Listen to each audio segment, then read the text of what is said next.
Hello, everyone, and welcome to another episode of Smart Talks by the Elizabeth Smart Foundation. I'm Elizabeth Smart, and I'm here with my co-host, Miyo Strong, and I'm going to turn the time over to her today to introduce our guests.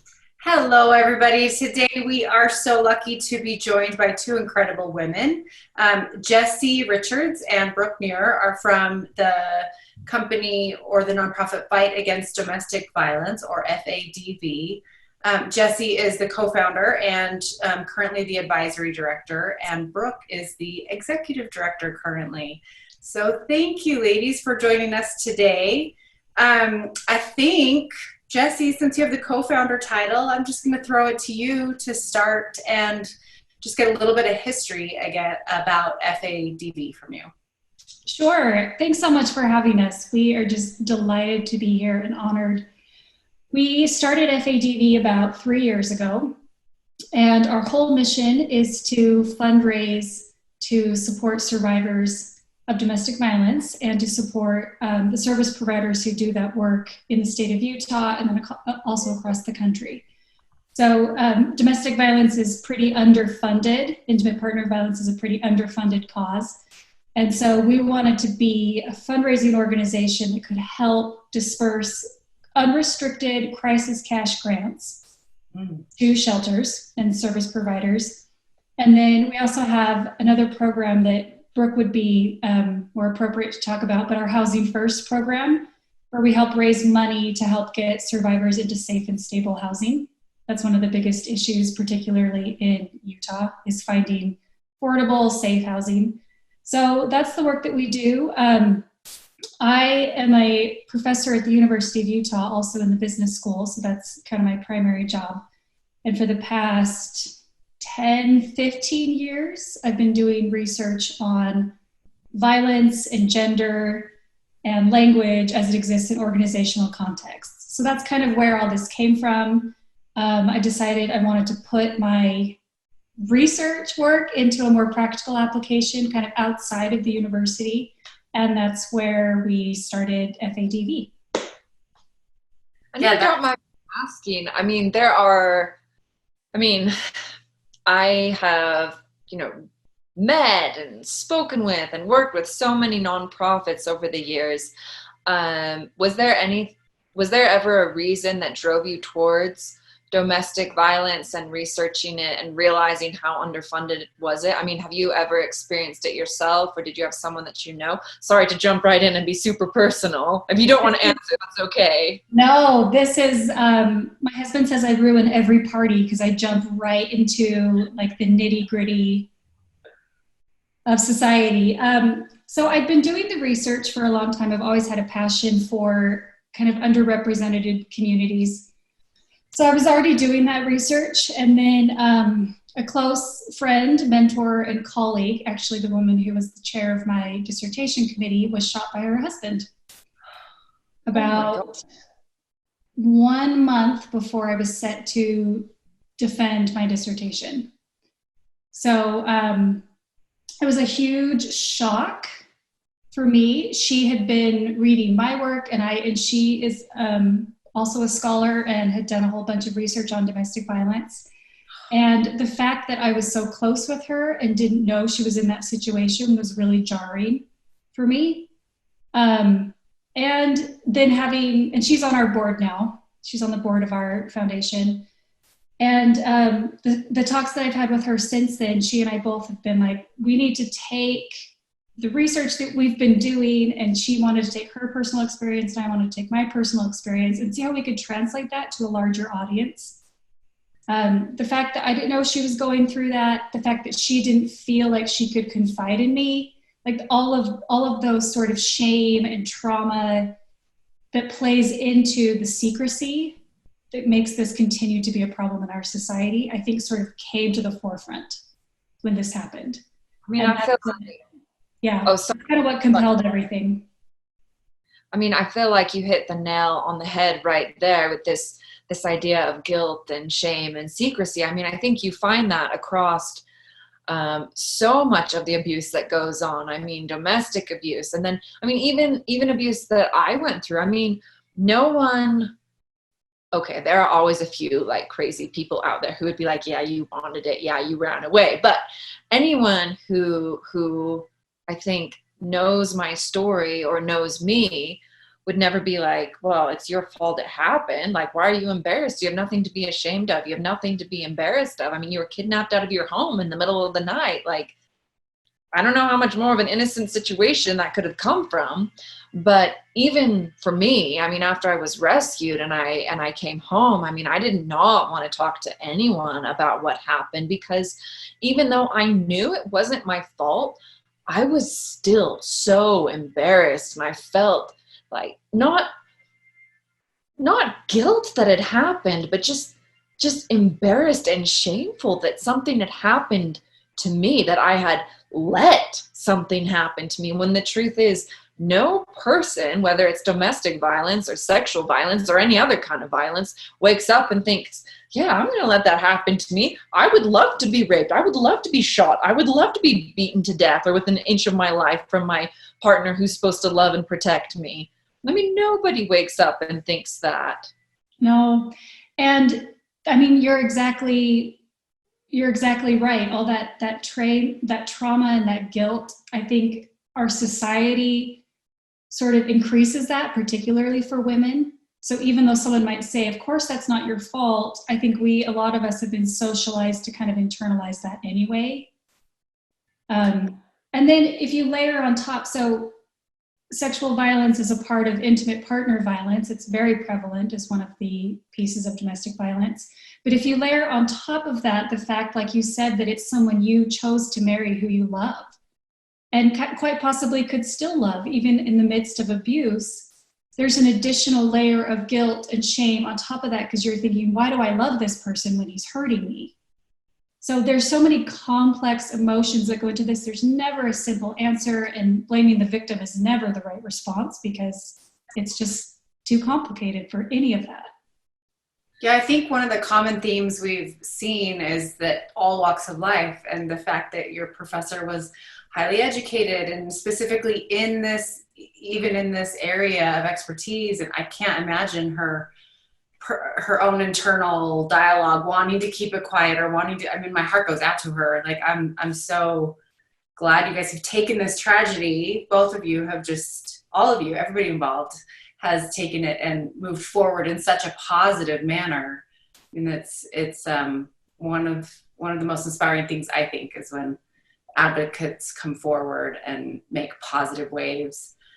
Talk to me, Brooke, about the housing project that she just brought up. Tell me more about that. That's new. So the housing project is, like you said, we really want to focus on fundraising and filling those gaps. I think as we're talking about the shame and the secrecy and all that has surrounded it, and it's a subject that a lot of people are uncomfortable talking about, I think that really contributes to why service providers do not have the funding that they have. It's a hard thing to fundraise for. And so looking at the gaps that they are facing, housing is such a key to helping women. I'll say women, but anyone can be a victim of intimate partner violence. But the majority are women, giving them an opportunity to break that cycle and be able to move forward and really progress with their lives and make this not a permanent situation. And on average, it takes 7 attempts for a victim to leave before they're actually able to stay away from that relationship. And so one key component of that is a lot of them have no place to go. They don't have the resources. They don't have a roof over their heads. And so oftentimes they go back to that situation, because if you are faced with homelessness or going into an unhealthy relationship, especially if you have children, you're going to pick the roof over your head. Over 60% of homeless women also are victims of intimate partner violence. And over 80% of women with children experiencing homelessness are victims of intimate partner violence.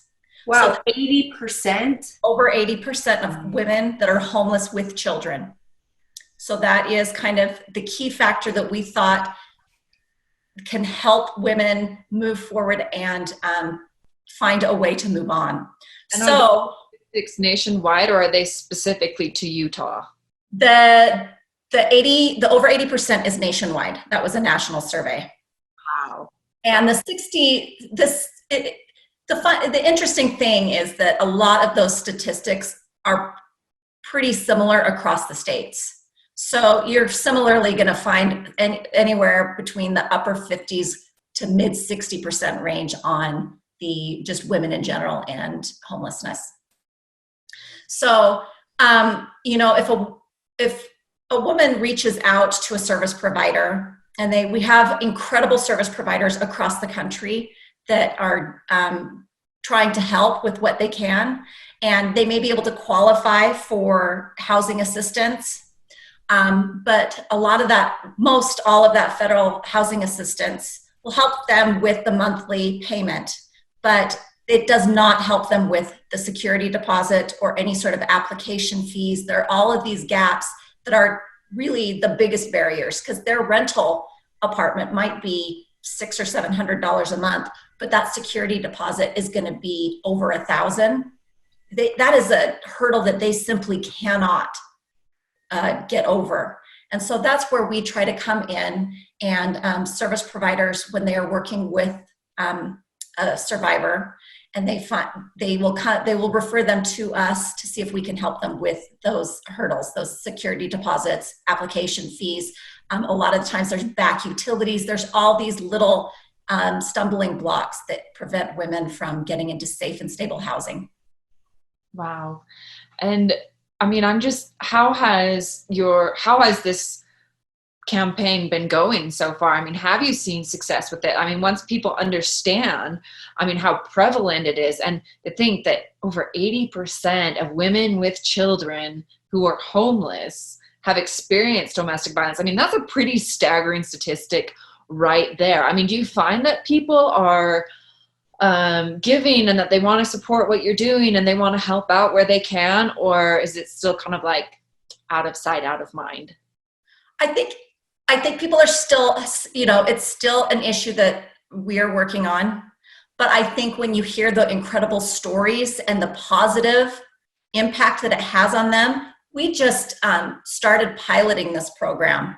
And believe me, the demand for the need is far outweighs, this pilot, but it's so exciting. Just the initial interactions that we've had.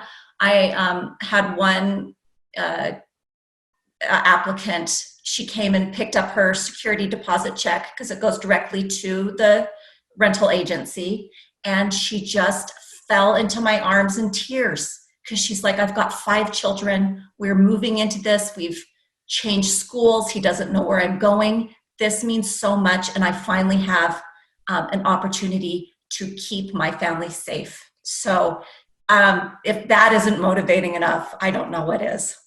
Wow. So, they come directly to you. They apply for assistance directly to you, and then they come and pick up the check in person? Well, that one was a unique case.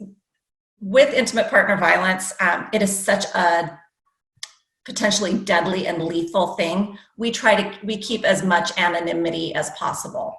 She chose to come pick up that check directly so that she can get it. But oftentimes it's done really, we try to keep the information completely confidential. So we try to cut the check directly to the renter, and always, so that they don't have to do that. They don't have to put themselves in that position, but she felt she was safe enough to do that.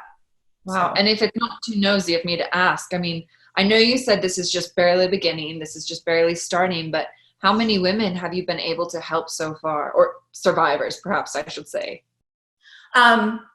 So we just started it in January, and we've helped about the Housing First program just started in January. We've been able to help about 7 or 8 women. The potential there is just in talking with the service providers here and shelters, when we can really build up this program and funding. They could give us 10 to 20 women a month. Wow. That is what the demand is. And that was just between 2 or 3 shelters here within Salt Lake City. That is huge. So to really get this up and going, I mean, to really make it a reality, I mean, like, what do you need? We need financial support. So we need funding, because it's really, I think it's key to getting women to move on. So funding is what we're doing. That kind of leads me into our campaign that we have going. So as with COVID-19, shelters, I mean, it's a pandemic on top of a pandemic. So now you've got people who are in unsafe relationships that are, in order to protect our entire community, they have to stay home like the rest of us and are quarantined with their abuser. And so rates have skyrocketed, not just across the US, but across the world. There are headlines all over Italy, France, the Middle East. It's just ballooned. So, and nonprofits have taken a hit. We had to cancel a campaign right in the middle of March, right when everything shut down. And the ability to campaign is changed. But the wonderful giving. I know all about that. Yeah, we know all about that. That is actually how we connected, was when you announced your Smart Defense program. I was so excited. In college, I was a ballerina growing up, and then in college I was done. And I was looking for another outlet, and I took Taekwondo and loved it so much. And it was incredibly empowering, and to have the knowledge of just little things of what to do if you're in a dangerous situation, I thought, well, we've got to connect. So Brooke's being modest. She actually has a black belt. Awesome. Here's the thing, I don't really say that anymore, because as Miyo well knows, you gotta practice those things. You gotta keep it up. Yeah, but still own it. You earned it. That's awesome, Brooke. So, and I can't wait to have you guys come and, join us once we're able to physically be in person. Right? So I was really excited. And so when that kind of got shut down, I really appreciate the opportunity to be on this podcast. But the wonderful organization Giving Tuesday, it's usually the following Tuesday after Black Friday. They have put together an international campaign where any nonprofit can join in. And so our campaign for Giving Tuesday on May 5th, which is 1 week from today, Tuesday, we are doing a 555 for FADV. On May 5th, we're asking you to donate $5 and tag 5 friends. So $5 it's a small, hopefully doable amount that if it spreads like wildfire, we can make a huge difference. And that can go towards our crisis cash program, which helps with shelter stay, transportation, food, toiletries, all the things that you absolutely need in crisis, and our Housing First program. So we are really hopeful and excited that we can really raise funds for that. So you guys, as you're listening to Smart Talks today, their Instagram handle is FADV_fight violence. And you can find them on Facebook as well. Is it the same handle, or is it just fadv.org on Facebook? And so tag 5 friends. I know I'll be doing it. We'll be doing it from the foundation's page. Thank you. Yes. It's so easy to take your money. We are on Venmo. Venmo's always easy. I love Venmo. I love Venmo. We're on Venmo. We're on PayPal, our website, Facebook. We are really easy to give to.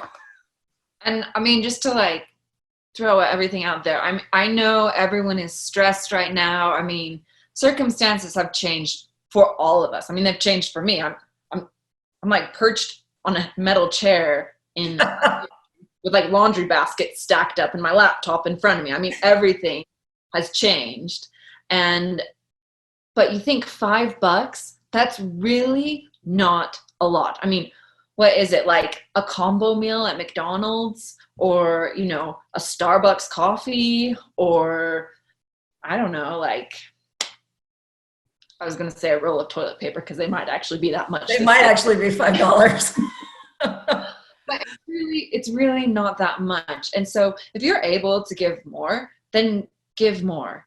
If you can't, $5, that's going to go a long ways. This is going to help so many people. So definitely join into this campaign 555. I mean, obviously it's an incredible organization. I mean, I'm just sitting here loving talking to them, listening to what they're doing, listening to how they're helping, and not even just in Utah, but really nationwide. I mean, as a nonprofit ourselves, like Miyo and I both know the importance of unrestricted funding, and to be able to offer those grants to these shelters is huge. I mean, I can only imagine how much these other nonprofit shelters feel about the help that you're giving them and you're supporting them with. So if you find that you've got, an extra Happy Meal you can donate, then do it. Thank you. Thanks so much. Can I tell you a quick story about the crisis cash? Please do. So this will just give you a sense of how far $5 can go. But as you said, having unrestricted funds is a whole different ballgame, because typically, for people who aren't familiar with fundraising or grants or giving, most grants are earmarked in some way. So for example, the YWCA downtown, which is our state's largest service provider for women and children and families,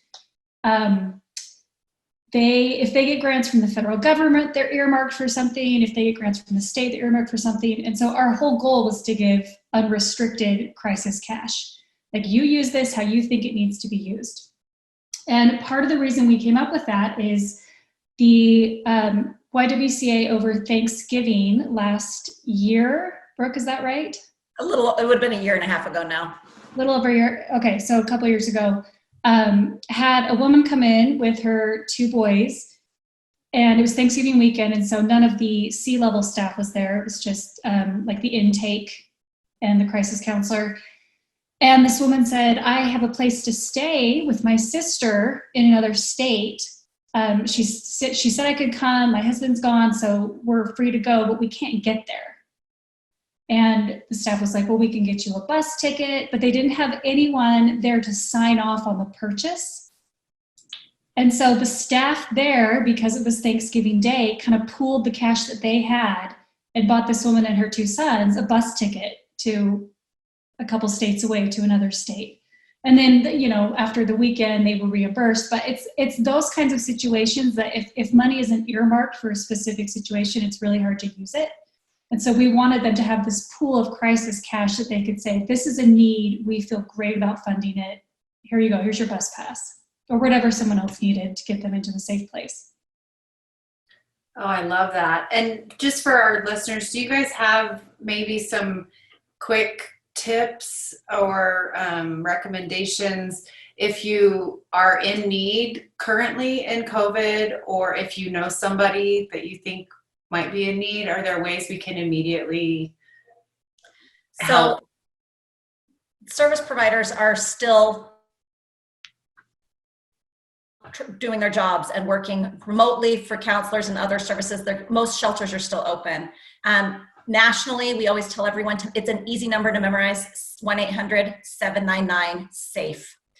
That's the national hotline, works 24/7. And then here in the state of Utah, there's the 1-800-897-LINK line, and that's the state's Utah Domestic Violence Coalition. So there are still service providers available and there to help.